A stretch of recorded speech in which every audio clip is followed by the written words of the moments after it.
किसी से ये बिल्कुल नहीं एक्सपेक्ट कर सकते कि 10 दिनों में वो अपना 10-15 केजी नीचे गिरा लेगा, बट देयर इज़ अ वे। देखिए, आज़म को हम लोगों ने बड़ा क्लोजली वॉच किया है, और एट टाइम्स ऐसा होता है कि आपको फिटनेस के ऊपर स्किल्स को आपको प्रेफर करना होता है। एक प्लेयर जो आपको मैच जितवा सकता है, I think that is much more important than anything else. Past में हमारा ये ज़रूर रहा है कि फ़िटनेस का लेवल होना चाहिए। इस पे हमारी आज़म खान से बात हुई है। We have given him a very clear message going forward कि we want to invest in you, but at the same time you have to respond as well.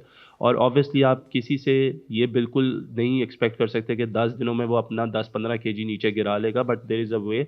अभी आज़म जो है वो जाएंगे टीम के साथ, और उसके बाद क्योंकि वी हैव सीन के पीएसएल में, डोमेस्टिक में और ऑल ओवर द लीग्स उनकी जो परफॉर्मेंसेज रही हैं, he is a very impact player. और नंबर 6 पे जिस तरह हमने कहा कि हम सब, क्योंकि हम लोगों ने सबको ट्राई कर लिया हुआ है मोस्टली, तो हम लोग चाहते हैं कि हम आज़म को जो है वो एक चांस दें, एक मौका दें, and when he will be come back तो उनकी जो फिटनेस गोल्स हैं उनको भी हम लोग खुद मैयर भी करेंगे। और इस सीरीज़ के बाद जो भी टाइम मिलेगा उस पर वो हम उनको अकेडमी भी बुलाएंगे, and he is already working hard in Karachi. और कम्युनिकेशन जो है वो बड़ी क्लियर है उसके साथ, तो इंशाल्लाह वो जो है वो उसमें भी आपको बेहतरी नज़र आएगी।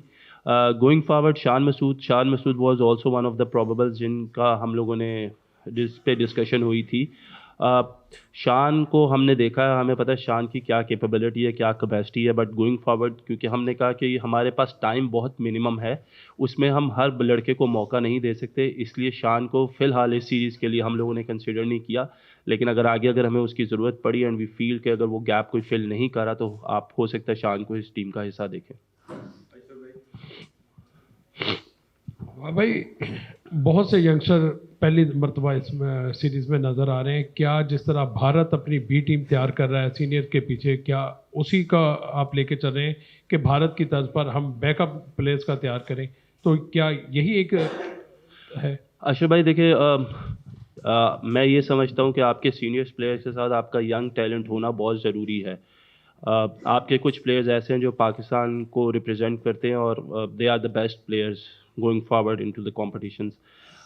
हमें बिल्कुल अपना बैकअप तैयार करना है, जिस तरीके से मैंने पहले कहा ओपनिंग स्टेटमेंट में कि हमारे पास अनफॉर्चुनेटली जितने भी हमने मिडिल ऑर्डर में प्लेयर्स ट्राई किए थे, वो अनफॉर्चुनेटली उस तरीके से परफॉर्म नहीं कर सके और उनको बड़े मौके मिले। So now we have to look into the new talent way we will see कि वो लोग क्या प्रोड्यूस कर सकते हैं। ऐसा नहीं है कि जो इस टीम का हिस्सा नहीं है वो आगे जाते हुए हमारे प्लान का हिस्सा नहीं है। PSL is one of the best competitions in in the world, और उसमें अगर कोई परफॉर्म करता है तो we are having our eyes on them.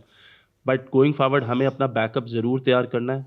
हमें पता होना चाहिए कि हमारे लड़के कौन हैं, कौन जो है वो पाकिस्तान को फ़ायदा दे सकते हैं। तो दैट इज़ अनदर रीजंस कि एक तो आपको अपने जो परफॉर्मर्स है डोमेस्टिक क्रिकेट के उनको भी प्रमोट करना चाहिए, उनको भी मौका देना चाहिए, और उसके साथ आपके सीनियर प्लेयर्स को भी खेलना बहुत ज़रूरी है। जी वाह, ये हमेशा पाकिस्तान के लिए न्यूजीलैंड और ऑस्ट्रेलिया की जो पिचेस होती हैं ये मुश्किल क्रिएट करती हैं।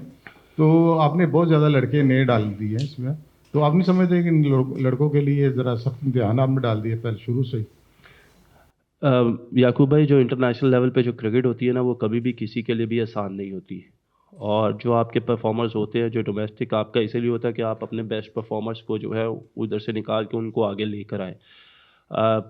कंडीशंस मुश्किल ज़रूर है, लेकिन आप ये देखें कि अगर वो वहाँ पे क्लिक करते हैं तो उनका कॉन्फिडेंस कितना हाई चला जाएगा, और वो पाकिस्तान के लिए किस तरीके की परफॉर्मेंसेस करते हैं।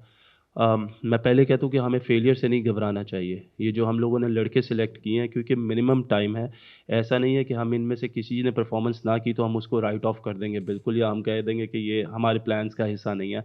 लेकिन हमें कुछ ना कुछ एक्सपेरिमेंट्स करने हैं, हमें कुछ ना कुछ नए यंग टैलेंट को आगे लेके आना पड़ेगा, बैटिंग में स्पेशली, क्योंकि that is a concerning area for Pakistan team जो पास्ट में हम देखते आए हैं।